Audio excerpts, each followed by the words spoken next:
Goldberg is the editor-at-large of The Forward, which for over a century has been regarded as one of the country's most important and influential Jewish American newspapers.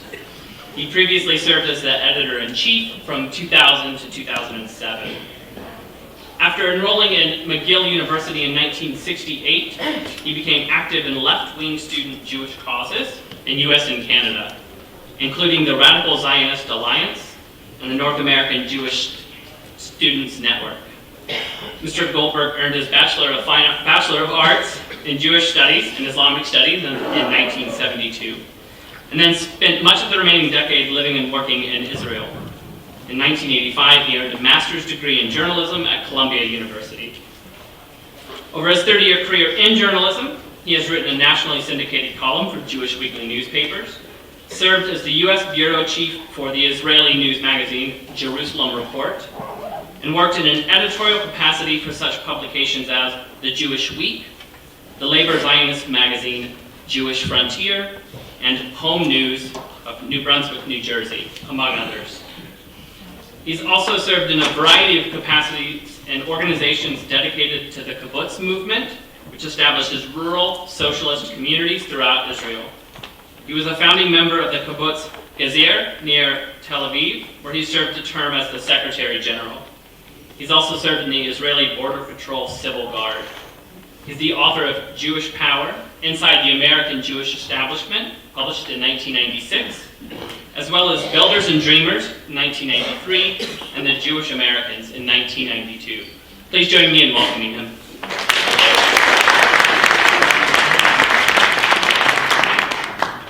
So I thought we'd start with a conversation that I think will kind of frame the entire discussion today.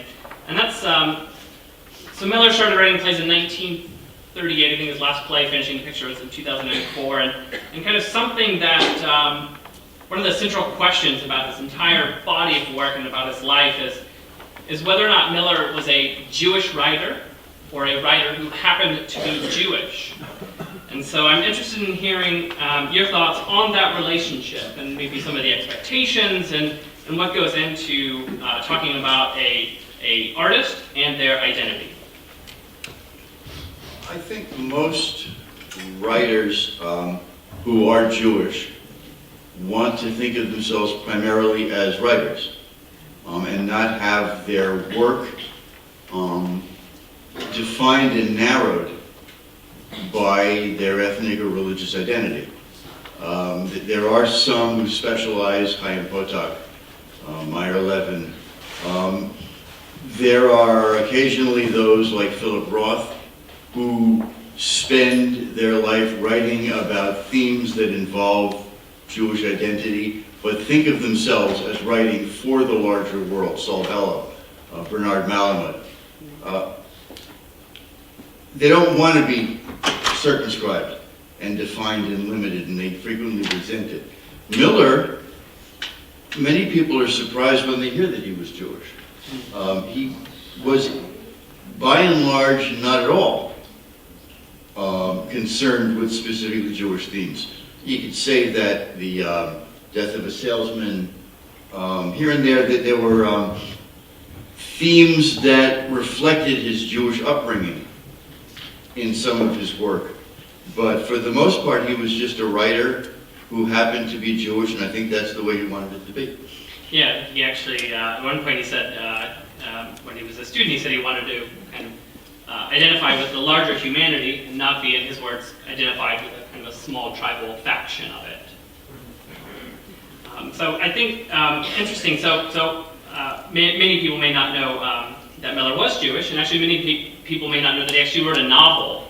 And before he found success as a playwright, he actually found success as a novelist with Focus, a novel he published in 1945. It's actually one of the first works of literature, along with Gentleman's Agreement, to deal with rising anti-Semitism in America. And Miller experienced anti-Semitism himself, although he was not victimized by it. He experienced it while he was working in the Brooklyn Naval Yard during the Second World War. So I'm interested in hearing your thoughts on anti-Semitism, both during World War II and then its the impact after the war, after the revelations of the Holocaust and everything that came out, the change in anti-Semitism then. Well,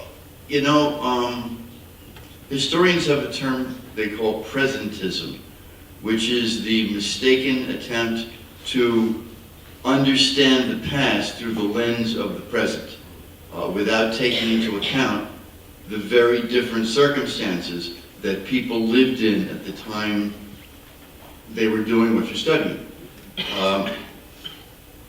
When, in the 1930s, Jews and blacks couldn't live in most neighborhoods, couldn't work in most industries, couldn't get into most schools. It was the way it was. It wasn't illegal, it wasn't considered wrong. When the Nazis began marching across, took power in Germany, there were some Jewish organizations that tried to protest, organize demonstrations, and so on. The American Jewish Congress led the way. Many others felt that it wouldn't do any good because the fact that Jews were unhappy wouldn't affect anybody. Bear in mind that America had closed its doors to immigration to a large extent in the 1920s, in considerable part because of the concern that there were so many Jews entering the country. There were 10 years of congressional hearings from 1911 to 1920, I think. The Dillingham Commission, if I recall correctly, studying the negative impact on American society of Jewish and Greek and Italian immigration. And at the end of it, they passed those laws restricting the ethnic quotas. When the Democratic senator from New York, Robert Wagner, in 1938, authored a bill to admit 20,000 Jewish children from Germany and Austria and bring them in without their parents and put them temporarily in Quaker homes in order to get them out of what was becoming a very bad situation. There were hearings in the Senate Judiciary Committee, and the head of the Allied Patriotic Societies, which is an confederation of the veterans of foreign wars, the American Legion, the Daughters of the American Revolution, the Boy Scouts.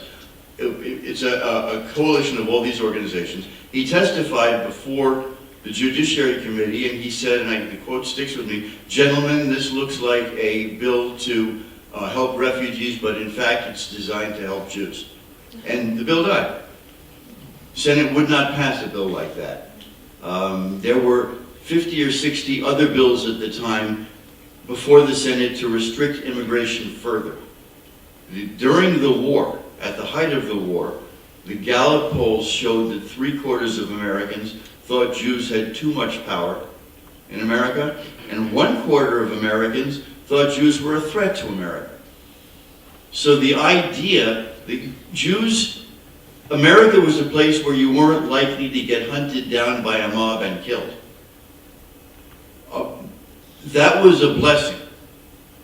It wasn't a place where Jews were considered welcome and equal and all doors were open to them, but people didn't really expect that, I think. And today we look back on it and we think, why didn't they assert themselves and stand up the way Jews do today, without considering that in those days it was inconceivable. And if Jews had stood up and complained, people would have laughed.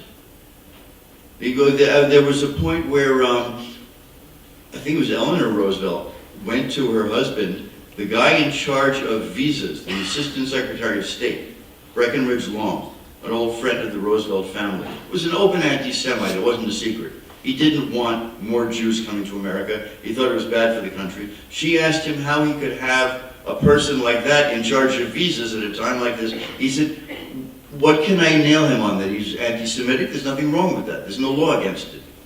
Today, it's considered unacceptable, but then it wasn't. So it's a very, very different country, and partly it's because of the response to the Holocaust. Partly it's because of the founding of the State of Israel and the notion that Jews are no longer a race of losers. Partly it's because of the work done by organizations like the Anti-Defamation League. I remember growing up in the 1950s on Long Island, they showed film strips in my public school class published by the Anti-Defamation League about how all people are the same under the skin. Millions of dollars were spent on that. The American Jewish Committee funded millions of dollars worth of research to back up the Brown versus Board of Education lawsuit in the Supreme Court, the anti-segregation piece. The education effort undertaken by the Jewish organizations, the NAACP, the labor unions, the Protestant churches, to break down prejudice had a tremendous influence. And the work of people like Philip Roth and Bernard Malinov. So that the world we live in today, where Jews are 3 out of 9 Supreme Court justices, where a Jerry Seinfeld wouldn't think of changing his name. Milton Berle, George Burns, that whole generation, Jack Benny, changed their names. Today, the comedians don't do that. Because it's not necessary. It doesn't mean it. Even a half to Amy Schumer. There's no need, there's no impulse to hide what you are. It's high culture. Interesting. Because I think in many ways people felt the same. Felt that Miller himself was kind of changing who he was by maybe not tackling some of these Jewish themes more directly, at least in some of his earlier work. And certainly, you know, any discussion about Miller and his Jewish identity we have to come to Death of a Salesman, arguably his most important play, which was first produced in 1949. And interestingly enough, just 2 years after, a Yiddish translation appeared at the Brooklyn Parkway Theater. And I know you gave me a tutorial on Yiddish at lunch, so please forgive me. Toit von a salesman. Is that all right? There, of course, I learned not being a Yiddish word for salesman.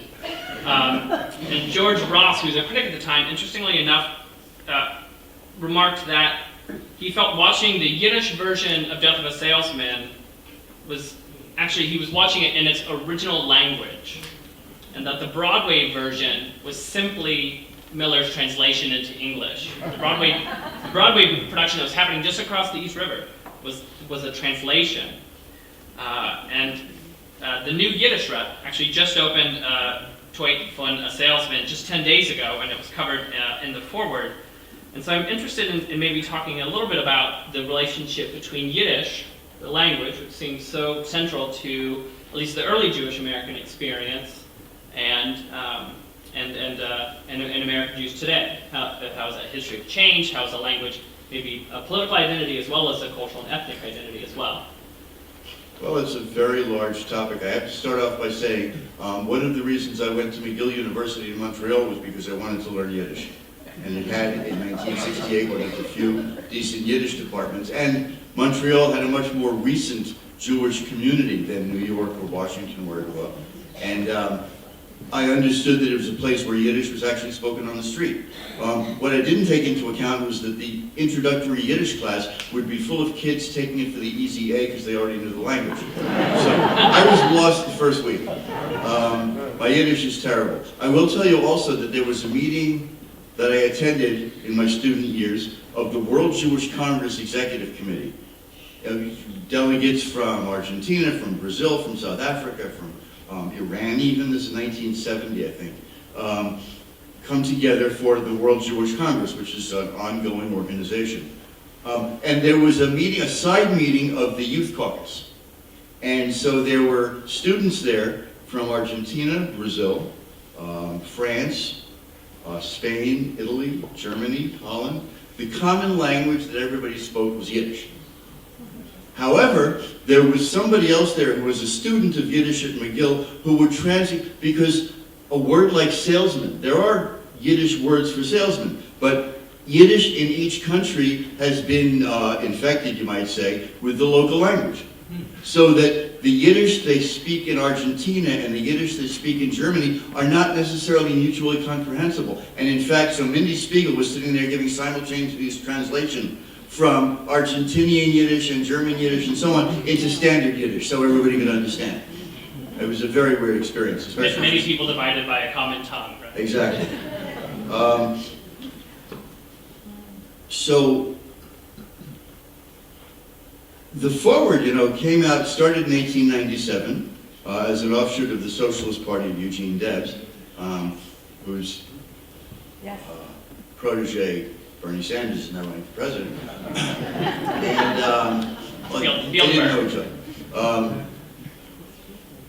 By 1920, it was one of the largest circulation newspapers in America.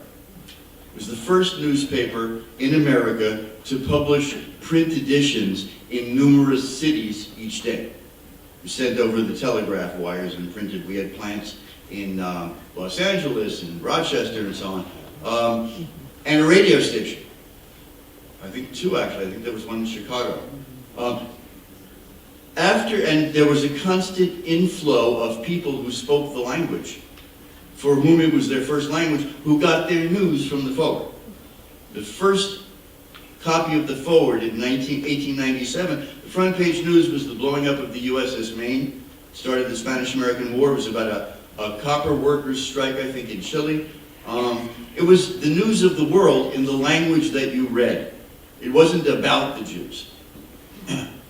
In 1945, the paper began a long, steady slide. I worked for an English language version that was spun off in 1990, because from 1945 on, we were essentially like one of these ships that's breaking up, chopping up the wood to feed we sold off the radio stations, we sold off the printing plants, and so on, in order to keep the Yiddish language thing, because there were no longer a steady influx of Yiddish-speaking Americans to continue reading the paper, because they'd been killed.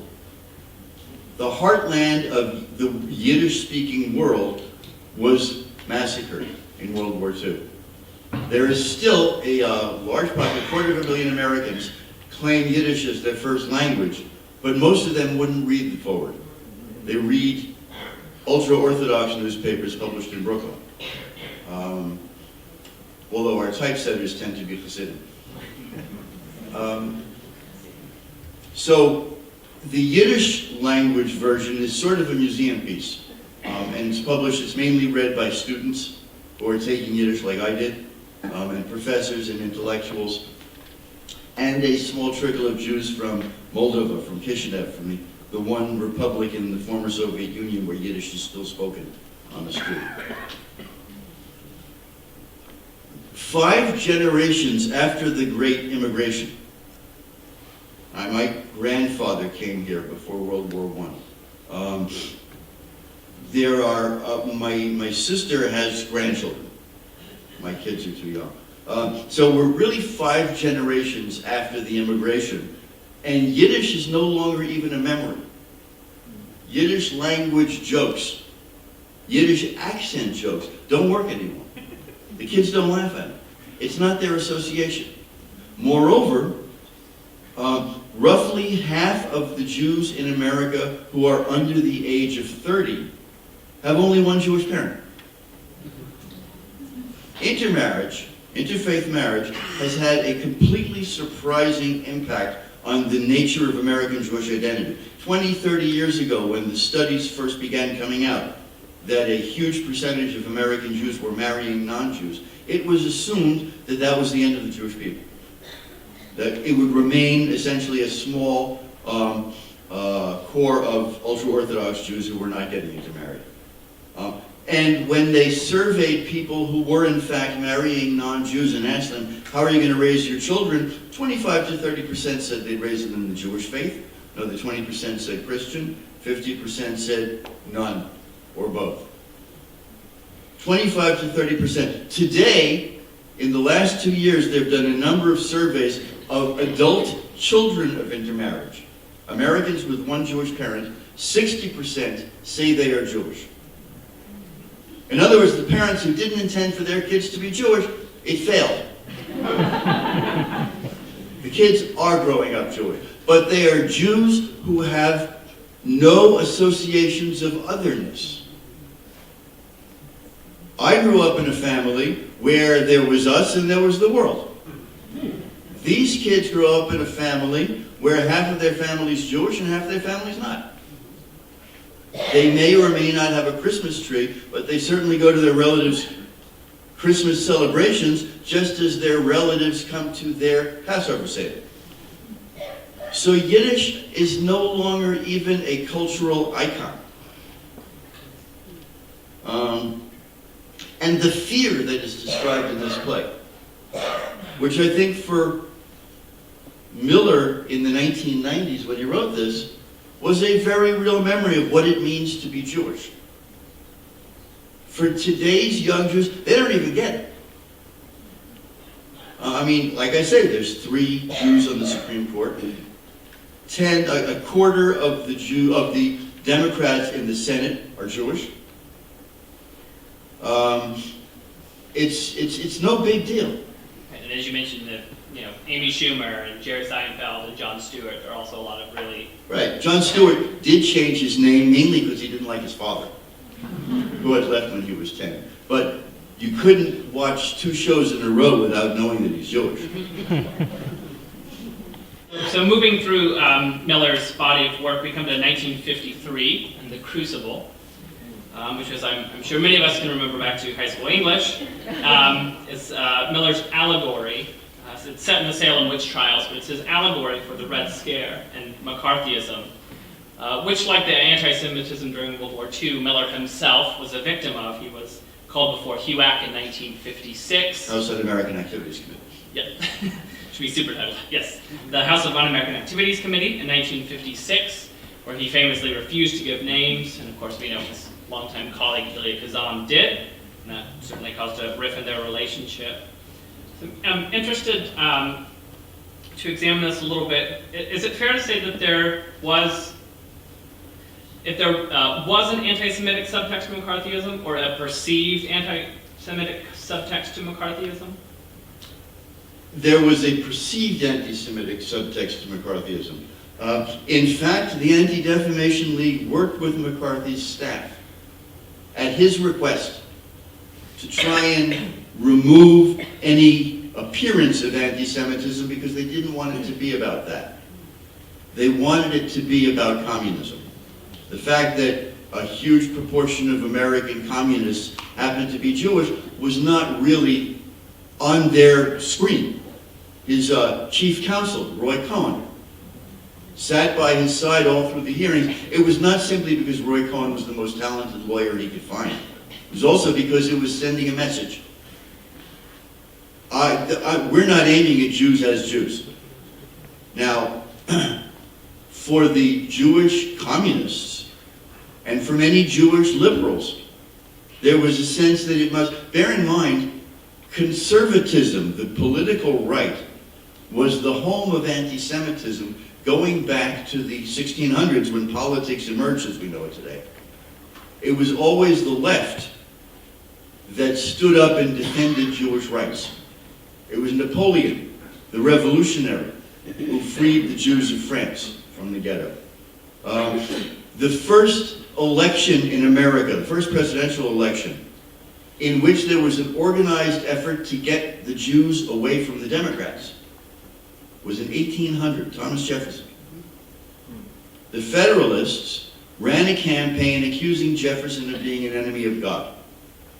And the Jews, directed at Jewish congregants. There were only like 2,500 in the country. But they made an effort, because they felt it was important. And the Jewish community, officials of the few synagogues there were, spoke out and they said, Jefferson is for freedom of religion. And he's for the poor. And he's for the immigrants. How could we be anything but for Jefferson?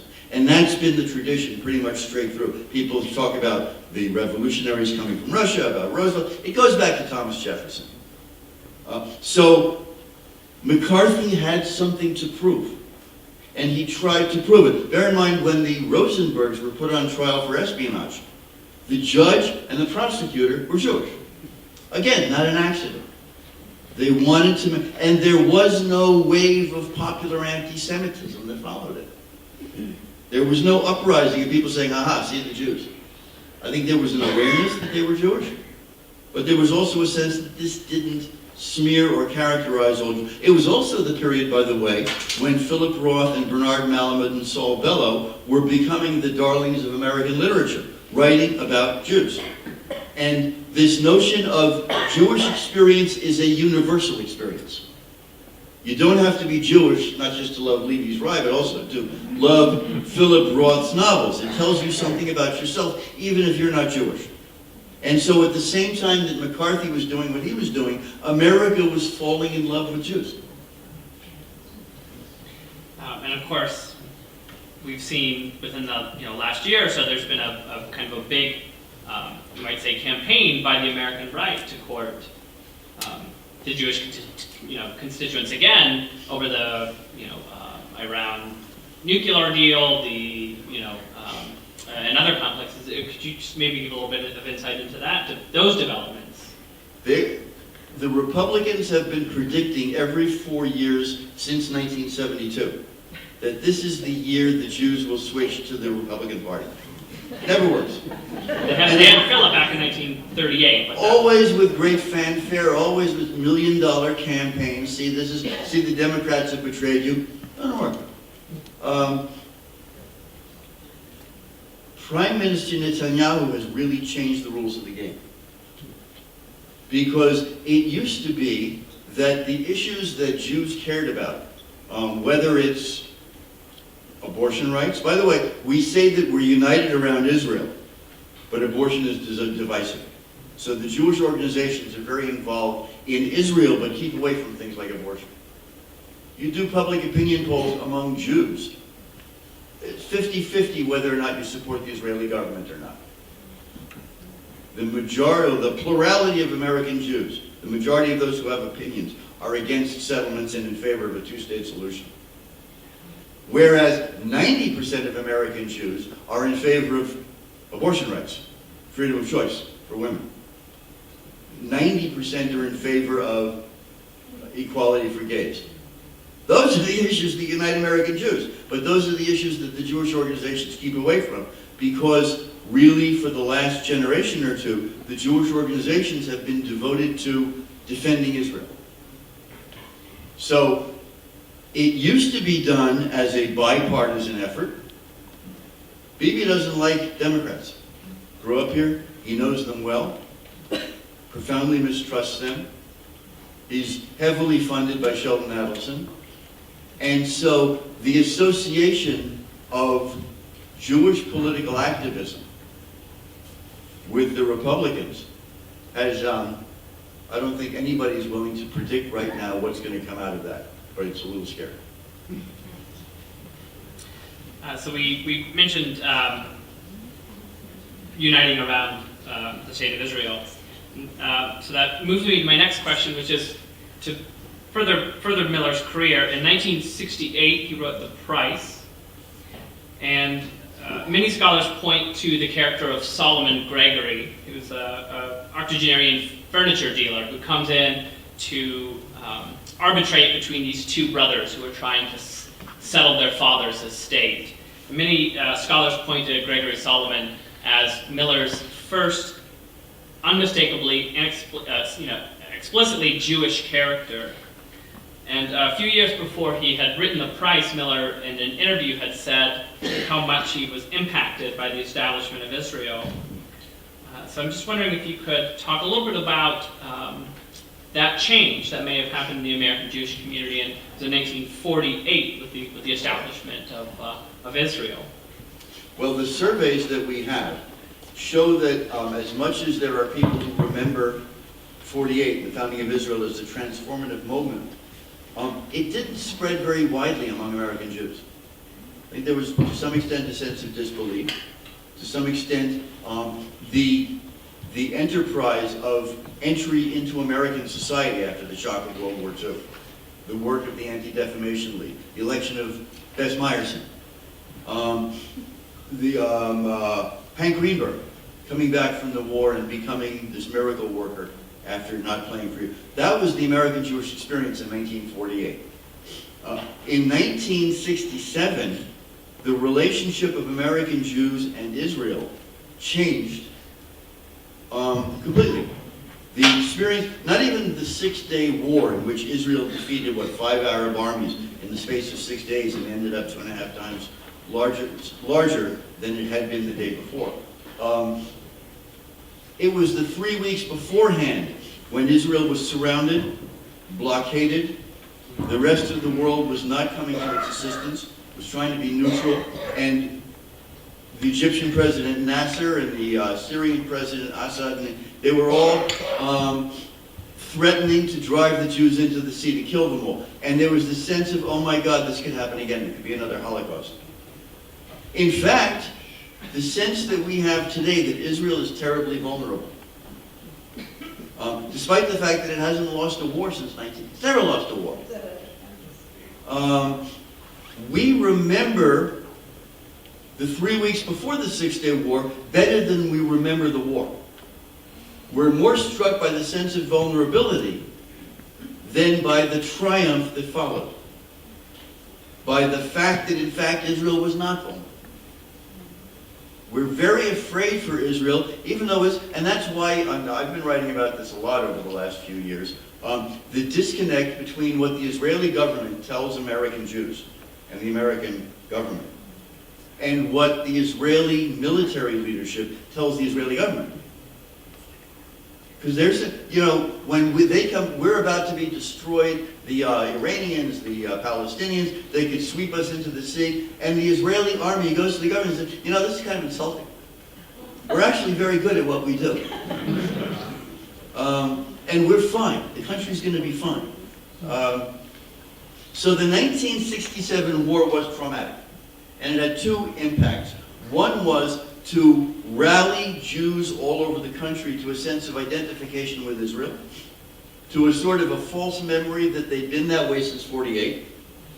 The organizations that had been fighting for civil rights for 20 years in Washington and around the country, Anti-Defamation League, the Conference of Presidents of Jewish Leaders, American Jewish Committee, American Jewish Congress, turned on a dime and became pro-Israel. That is, they were always pro-Israel, but the top item on their agenda, which had been civil rights, became defending Israel. The clout that they had accumulated in Washington up until then made them a very valuable ally. And since 1967-68, the Jewish organizations in New York and Washington have been a go-to address. The Mexican, every time the UN convenes in New York, in September each year, dozens of presidents and foreign ministers and kings and emperors beat the pathway to the Anti-Defamation League and the American Jewish Committee to make friends and to ask favors.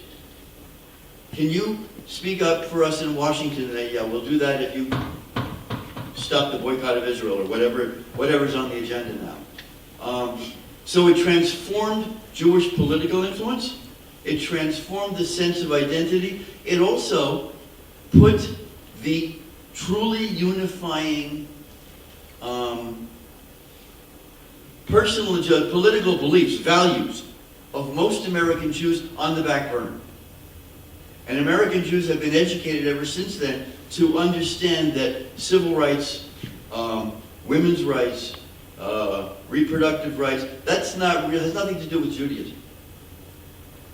What has to do with Judaism is defending Israel. And I don't think it's a coincidence that the rate of intermarriage has skyrocketed over those same 40 years. Because the sense that the Jewish community doesn't really have too much to do with me as a Jew has grown deeper and deeper as the organized Jewish community has moved away from what's on the minds of the average Jew. So we have 1948, the founding of Israel. 1967, we have the 6 Days War. 68, Miller writes The Price, which includes his first kind of unmistakably Jewish character. And then we wait another 26 years before Miller writes Broken Glass in 1994. And this is unmistakably his first play that deals with the American Jewish experience. And so, as I had mentioned earlier, Miller had been writing plays since 1938, but we have to wait until 1994 before we get this play. And so I'm wondering if you could talk a little bit about what may have been happening culturally and politically that may have inspired Miller to tackle this at this point in his career, at almost 80 years old, to write Broken Glass in 1984. Well, I want to make 2 points.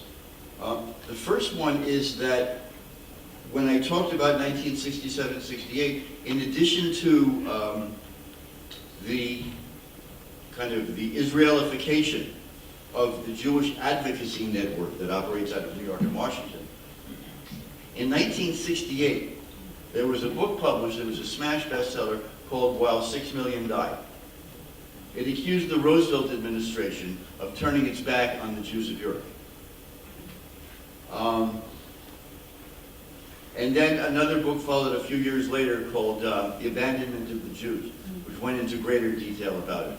And it's been kind of a truism in the culture of the organized Jewish community that Roosevelt turned his back on the Jews.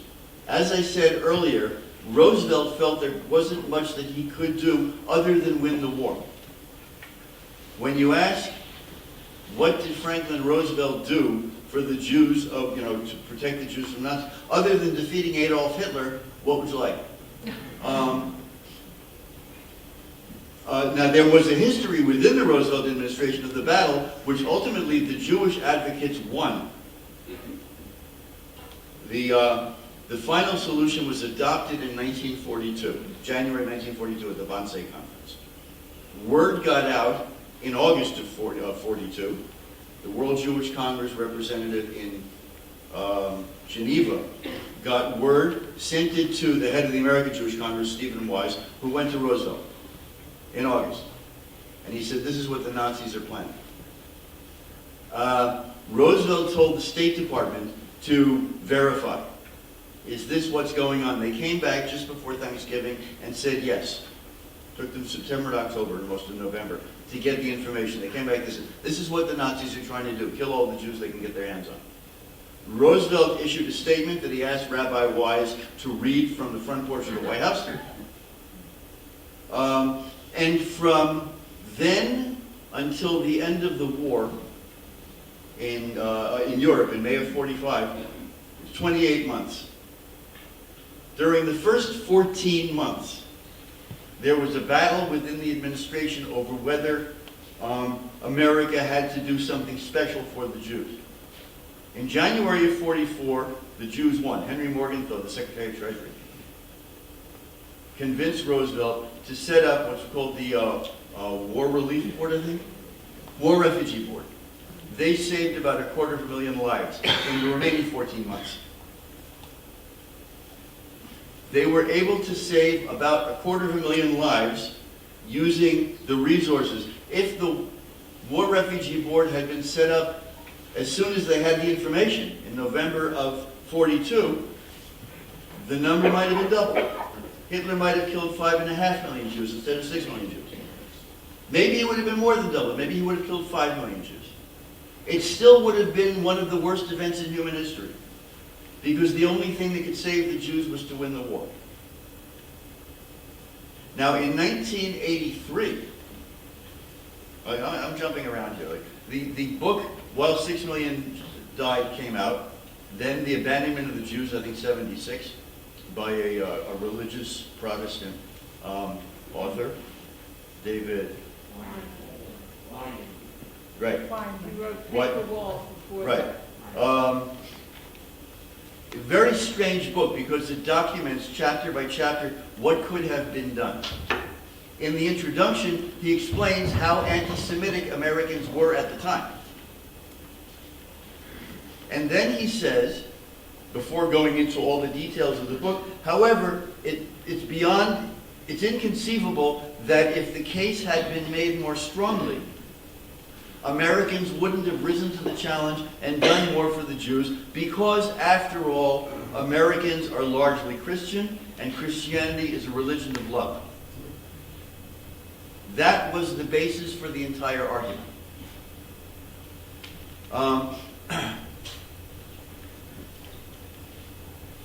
So, it's sort of very muddled today whether or not Roosevelt and liberals and Democrats are the enemies of the Jews or not. And when you wade in, if you've spent your life, as Arthur Miller did, not that interested in specifically Jewish issues, and then at age 79 you decide to weigh in, and being Arthur Miller, you want to say something important on the topic.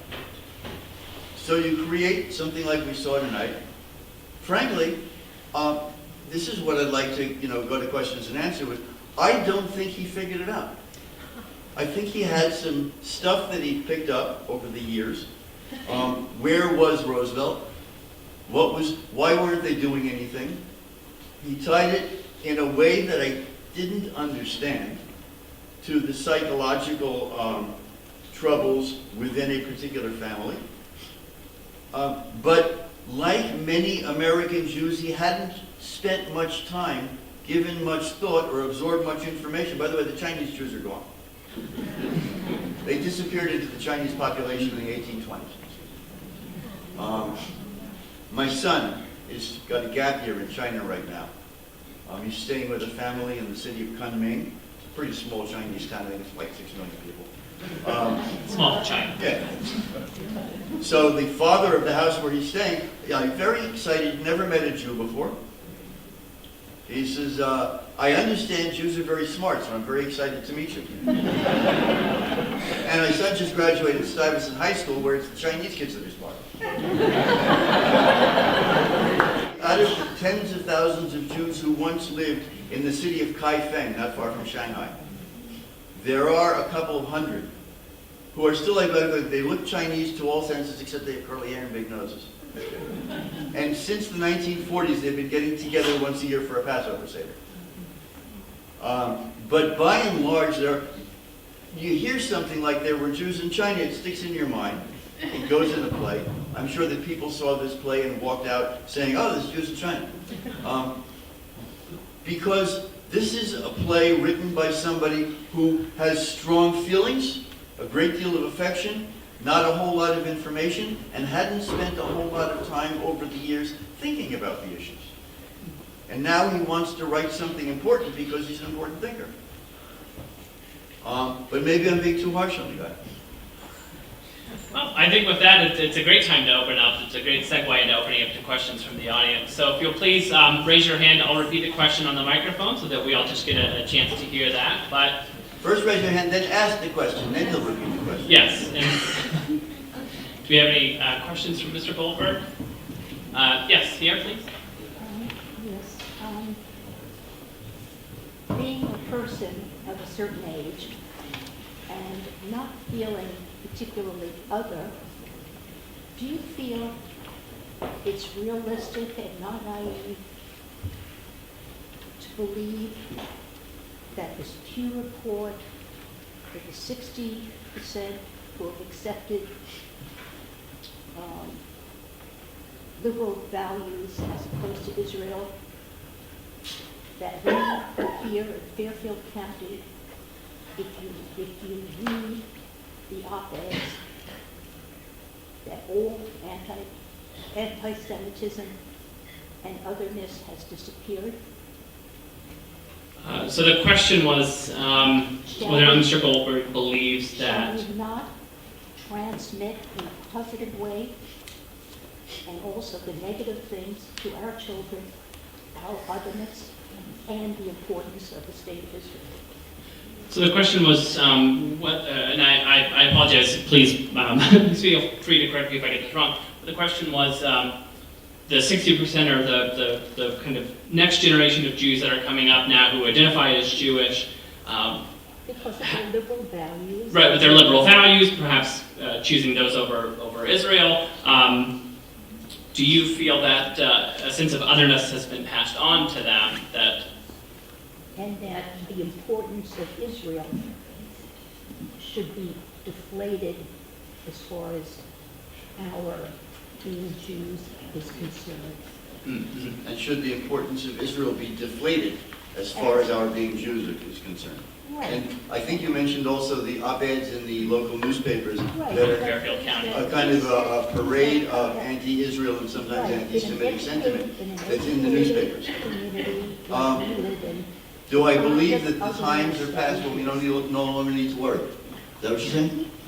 I'm just saying that I think you painted a picture of some rarefied environment. Here we live in a very educated community, and yet the ugliness exists And Okay. we have to, we can't make our children paranoid, but we have to make them realistic. And we have to make them aware that Israel has an importance. And I could not agree with you more. The importance of Israel, I'm frequently asked, especially on college campuses, why should I care about Israel as a Jew? And my answer is, which other Jewish country are you going to care about? There are two large Jewish communities in the world. Altogether, we're like 14 or 16 million people, depending on how you count. If you care about your family, if you care about your relatives and your cousins, and now there's this fashion of going back to Ukraine and Belarus and finding the village where your grandparents grew up, then certainly you should care about your second cousins across the sea, who are under attack. Israel's situation has gotten worse. What I was describing is not what I believe to be the current situation, it's what I believe to be the current perception. And I see this, my kids are both in college, so I see it through their eyes and their friends' eyes. Now, they grew up, we've spent every summer of their lives in Israel. Sent them to Jewish day schools so they would know Hebrew, so they could talk to their cousins. I believe it's very important, and I see how hard it is to get kids to take it seriously. Because when they see an attack on Israeli apartheid, or whatever it's called, in the newspaper, their reaction generally is not, oh, what terrible people to be calling Israel an apartheid country. It's more like, oh, gee, is Israel an apartheid country? That's really too bad.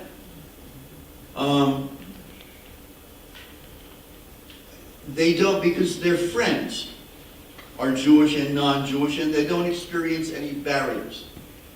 So I'm worried. I'm worried that the America in which not only I probably grew up a little before this period, but the golden age since '67, when you could have a Henry Kissinger and a Jerry Seinfeld and a Barbara Streisand, and Ruth Bader Ginsburg and Stephen Breyer and Elena Kagan and Chuck Schumer and Rahm Emanuel and on and on and on, is going to disappear. That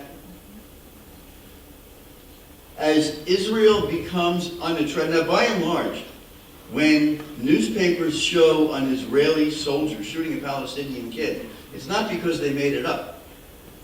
It's because an Israeli soldier shot a Palestinian kid. Why? Because the Palestinian came out with a knife and tried to kill the soldiers. They do. But the picture, you get there a second afterwards, and the picture is what they get. It's drama. Newspapers, if it bleeds, it leads. Another story. And there is no way to make a soldier shooting a teenager look good. And the Israelis have allowed themselves to get suckered into this unfair war in which they're made to look like the bad guys for defending themselves. It's a very problematic situation. And Prime Minister Netanyahu has not made things better. The least he could have done, I believe, would have been to make sure that it remains a bipartisan issue. Use it in order to unite Democrats and Republicans rather than to attack the Democrats. He didn't have to do that. Now, to the extent that Israel becomes identified with Sheldon Adelson and Mike Huckabee, and pictures of soldiers shooting kids, the next generation of comedians won't be so proud that the Jews who are now in grade school won't grow up feeling being Jewish is the coolest thing in the world. And today, when more than half of the kids with one Jewish parent decide, which am I? I'm Jewish. Because being Jewish is very cool in America. It's very high status. In 20 years, I don't know that it will be high status. And that's something we need to worry about. Israelis don't need to worry about that, necessarily. They need to worry about staying alive.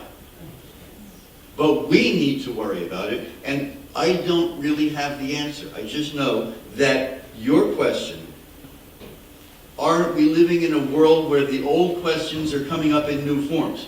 And isn't the state of Israel essential to us as Jews, as people, as Democrats, I mean with a small d? I mean, gay people from the West Bank flee to Tel Aviv because there they can be accepted. So, yes, I am worried. Well, just 2 words. I think, I'm very emotional about this, that's been long. I think in your initial presentation, I sensed a euphoric kumbaya, and I don't feel that. And I think most Jews in America, especially those under the age of 40, do feel that. Yeah. And that's either a good or a bad thing. The kumbaya effect is fading. And I don't know which way it will go as the kumbaya effect fades. Having the first black president in America be very, very mad at the Prime Minister of Israel, feel insulted about the guy giving a speech, the whole thing. There's fault on both sides. But every prime minister before has had troubles from time to time with the American president and has made it his #1 job. And this is the criticism that Bibi's getting from the heads of the Shin Bet and the Mossad and the Israeli Defense Forces. It boils down, and this comes in memos and in reports from the military intelligence, in reports to the cabinet from the heads of the Mossad and the Shin Bet, and it boils down to are you crazy? Do you think we can get along without the White House? What if the Republicans don't recapture the White House in 4 years? Or next year? So, I am worried. I'm worried about our country. I'm worried about our kids. I'm worried about the Israeli leadership. I'm worried about all this, and I don't have an answer. I have a lot of answers, but they go on forever, and they're probably wrong. Is there another next question? Yes, you. Yes. I'd like to get back to the play, if you don't mind. What is this again? Well, we're talking a lot about Israel, and it is part of the backdrop. But what is the meaning of broken glass in this context, other than some comparison between breaking glass during the Kristallnacht and the glass that's broken by the groom, commemorating or thinking about the Second Temple? But how does that reflect on the rest of the play? And what does it have to do with her hysterical paralysis that she seems to be experiencing during this play? And other than the connection to Sigmund Freud, which I dug up out of my psychological archives, how does that all come together? This is what we wanted to discuss and hear about, actually. Well, so the question was just kind of about the title of the play, Broken Glass, and maybe it's kind of multiplicities of meanings. I mean, I think you're certainly right. It does refer to both the windows of Kristallnacht. It also refers to the glass that's broken during a Jewish wedding ceremony, and also just, I think, the fractured nature of the Goldberg marriage, the characters seeing bits and pieces of themselves reflected in one another. There's a line that Margaret has where she tells Hyman, "You're a pane of glass." So I think it has also something to do with kind of transparency, the inability or ability to see through objects, through other people, through situations. Look in the mirror. Exactly, look in the mirror. Yeah. There's a lot of allusions to glass, to mirrors, to windows. The fact that the breaking of the glass at a wedding is a moment of enormous hope. And the broken glass of Kristallnacht was a moment of deep despair. And there's somehow the two ends of the same string. The images that came to my mind are, one, when glass is broken, it can't be fixed. There's a lot of things that can be fixed. A shattered window, it's done. You've got to get a new piece of glass. It's irreparable. And the fact that if you take a mirror and you smash it, you'll still see yourself, but in a million crazy pieces. Your image is no longer coherent. It becomes incoherent and deceptive. Much like Philip's psyche, I think, over the course of the play. Uh-huh. And it's almost like a breakdown of his personal identity. He's falling apart, almost like a pane of glass, almost like the Jewish people in Europe. Now, as I said earlier, I don't know that all of those different images were successfully tied together in the play. And I hate to be here at this august gathering knocking Arthur Miller. He's a much smarter guy than I am, certainly richer. But I don't think he really tied, maybe I'm wrong. Anybody want to correct me? Well, I have a feeling about the play that relates to current. You stand up? No, I'd rather not. I have a, no, I don't, here I am. I have a feeling about Arthur Miller's sort of retroactive, prescient views about the Jews. We all know that Jews in Germany in the early 30s or in the 20s thought the world was great and everything would continue to be great. And when Hitler came to power, they thought, like in the play, it'll pass, just like was said in the play. And she's lying in the bed, reading every day about this growing storm, starting with the brushing of the streets with the toothbrush and whatnot. So we see that as something that's sort of happening. Just like we see today, if we open our eyes about what is happening in the Middle East. You're saying the Israeli generals say, don't worry, we have it under control, we did it before. It's a little different now. There's an existential threat to Israel when Iran inevitably gets the bomb. And with a government like that, which we can say will be like a Hitler, and this is something that has a deep psychological effect on Jewish people's life. So I thought that, in a way, Miller was very prescient about this.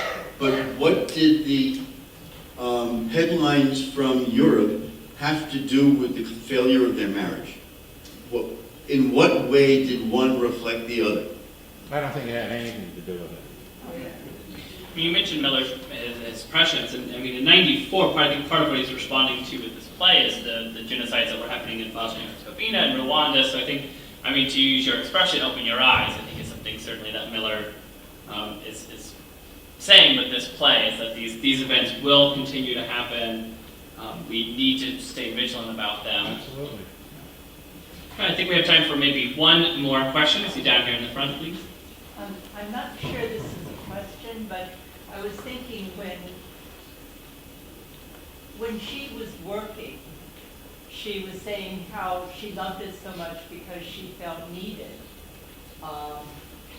And certainly when she read about Europe and what was going on there, she was helpless. She was as impotent as her husband was. Mm-hmm. But then, when at the very end, as soon as he was either dying or whatever, I think she felt needed again.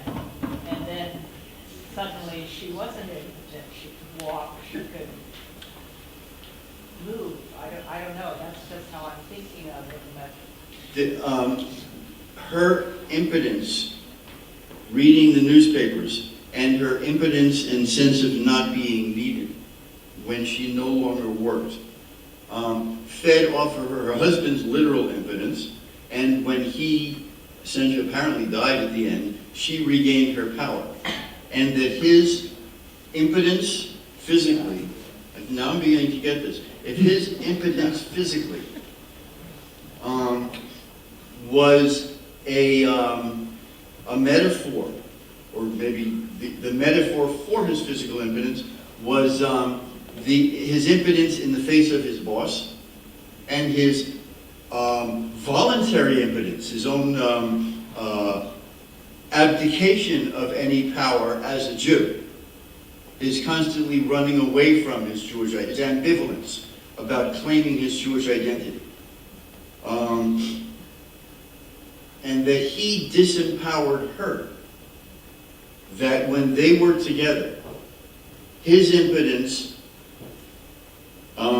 fed off of her impotence fed off of his impotence. They reinforced each other. And when she was freed from his neuroses, was the whole. Actually, now that I think of it, they're worried about how her neuroses could be paralyzing her legs. When in fact it was his neuroses that were paralyzing her legs. And once she was freed of that, she could reclaim her agency. Maybe that's the part of the play where it ties together.